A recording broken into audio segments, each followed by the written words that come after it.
funded? Since it was originally founded, I mean, it's an incredibly different place since it was originally founded. I mean, the mission has always been to take care of well, originally, of course, the mission was taking care of women, but now it's, taking care of women and men. It's always been the same sort of idea, but, of course, healthcare has evolved, 100 years.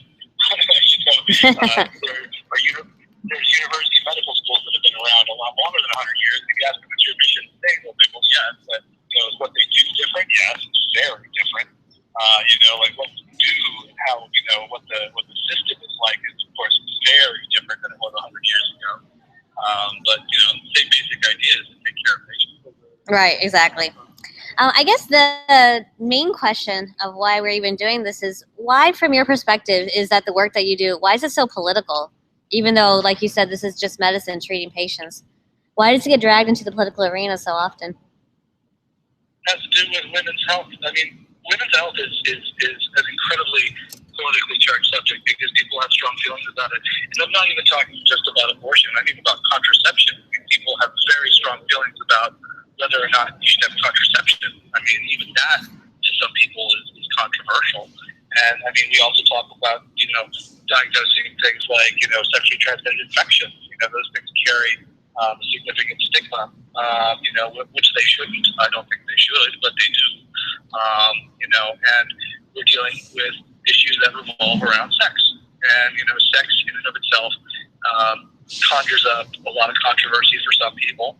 And there were always going to be people who have difference of opinion about that. And, that's it. I mean, it really centers around that. And what your views are on that, and what services you think patients, a woman or family, whatever you want to look at it, that people should be able to access or not. And people will always have judgments about that. Yeah, I mean, and that's, my personal opinion, a shame that something that should be between the patient and the doctor gets discussed publicly and so often, and it's not even something where the media feels embarrassed to discuss. This is just the facts of political life here, that this apparently is open for discussion and happens so often. I guess my next question is, and I believe this was not a question that you wanted to discuss, so let me know if you want to change it or not answer it at all. But the main reason for why, at least at Feminine EM, I wanted to kind of approach Planned Parenthood was all this kind of madness that happened after these videos were created and supposedly leaked and then found to be false and went through to the committee. So I was wondering if you could offer any perspective on that from Planned Parenthood. Well, I mean, it's just yet another deceitful attack by those who oppose, what we do.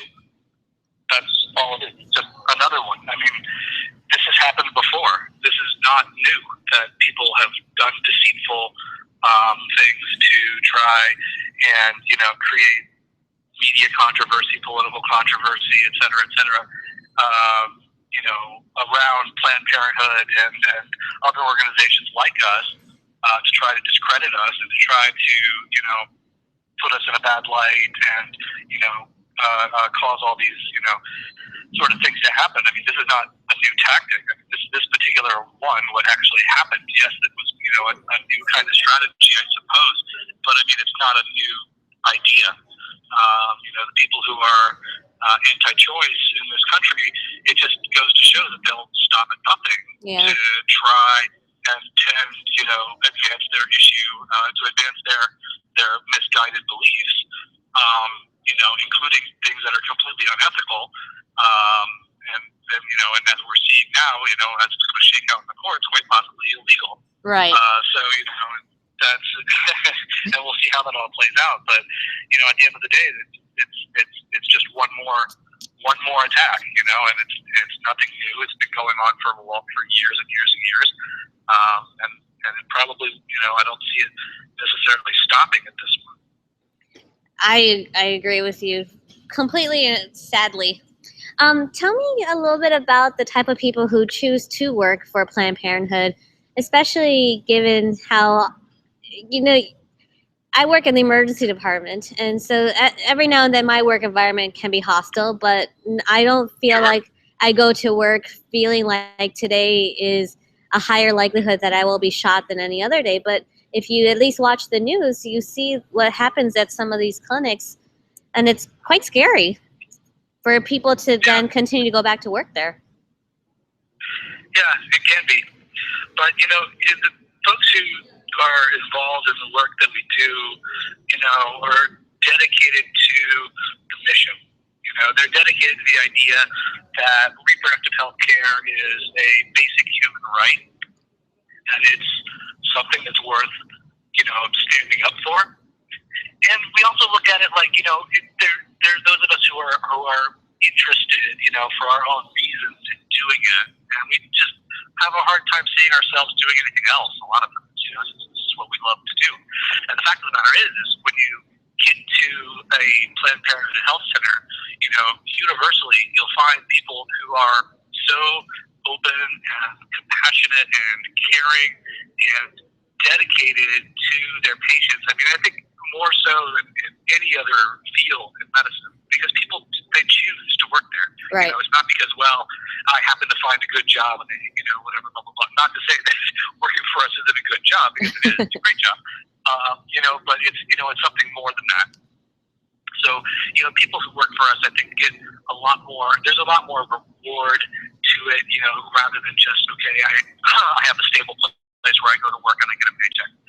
There's much more to it than that. And at the end of the day, it's the reward of being able to take care of people, in situations that are oftentimes very difficult, or, like I say, stigmatized, or when, they have no one else to turn to, when they're, trying to keep things, secret from other folks, and I'm not just talking about abortion. I mean, I'm talking about when, someone's diagnosed with, sexually transmitted infection, when they're going for, I don't have insurance, but I need to have my pap smear this year. Who can I go to that I know I can trust? When they have questions about sex, and they don't want to go someplace and ask questions about their sexual health and be judged for it. Right. And we know that when that happens in medicine, that people can be very judgmental about other people's sex lives, whatever that might be. No matter what your sexual orientation is or gender identity, folks know that they can come to Planned Parenthood no matter what their orientation is, however they identify, and tell us honestly and not be judged.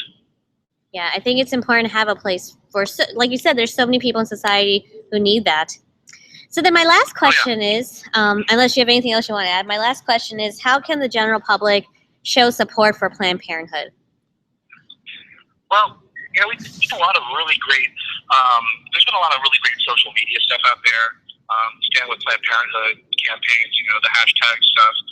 Also donation. I mean, this is not, we're a not-for-profit organization. I mean, we depend on people to donate to support us. That's part and parcel of what keeps us going. There's also, your own individual advocacy. What can you do to help in your local community? And looking around in your own state, state level politics, I think in some ways are even more important than, national politics these days when it comes to reproductive rights, because the legislation that goes on in states, is even more extreme than what happens nationally. So, when it comes up that, hey, there's this anti-choice bill coming up, there's this anti-women's health bill coming up, stand up and say something. Get involved. You can get involved with a local affiliate to be an advocate.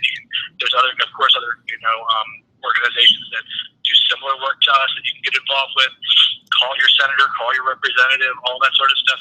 I think part of what people don't realize is they feel very disempowered as an individual, that nothing that I do will matter because I'm not a big person, I'm not an important person, I'm not a politician, I'm not a spokesperson on TV, so what does my little voice matter? Well, when everybody puts their voice together, it's a big voice. Right. So it's important for everybody to speak up about this stuff. It's also very important for people to vote. So yes, absolutely. Don't think your vote doesn't matter. So pay attention to what the candidates have to say. Pay attention to what their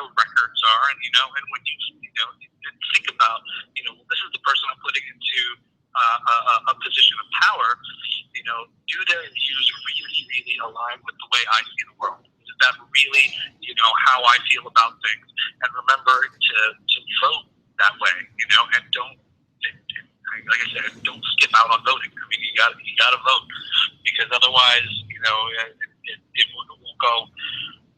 won't go your way. Right. So I think that's a very important message to get out there. So people need to be. I'm not saying that you have to go to every political rally and donate thousands of dollars or whatever it is. I mean, very small things make a difference. You donate a little bit of money. You donate $10 or $20. Great, that's wonderful. That's a beautiful gift. You go and you make a couple of phone calls. When one of these things come up and they say call your senator or representative, you make 3 phone calls, and it's not intimidating. You call them and tell them that you oppose a bill. It'll take you 5 minutes, and those things get counted. I mean, they really do get counted. And most importantly, like I said, show up to vote. Yes, I agree. Just 2 last questions. Do you have a Twitter account, and is there a Planned Parenthood hashtag in particular, besides just hashtag Planned Parenthood, that you would want to emphasize for the post? I don't personally have one. Okay. There are, Planned Parenthood, of course, has a Twitter account, and yes. the hashtag stand with Planned Parenthood or hashtag stand with PP. Okay. They're good ones. I'm not much of a social media expert. You might want to talk. It would be really good to talk about that. Is Melissa, the one who we were emailing with? Okay. Perfect. Who kind of helped set this up, Melissa? Ask her, and she will tell you all of that, because she's our communications director, so she knows that sort of stuff like crazy. Awesome. This was great. Thank you so much for your time, and I'm sorry I called you a little late. I apologize for that. No, that's no problem. No, this is perfect. No problem at all, my friend. Anything else you need, you let me know, and I look forward to seeing the article. Perfect. Thank you. Have a great day. Okay, take care. You too. Bye-bye.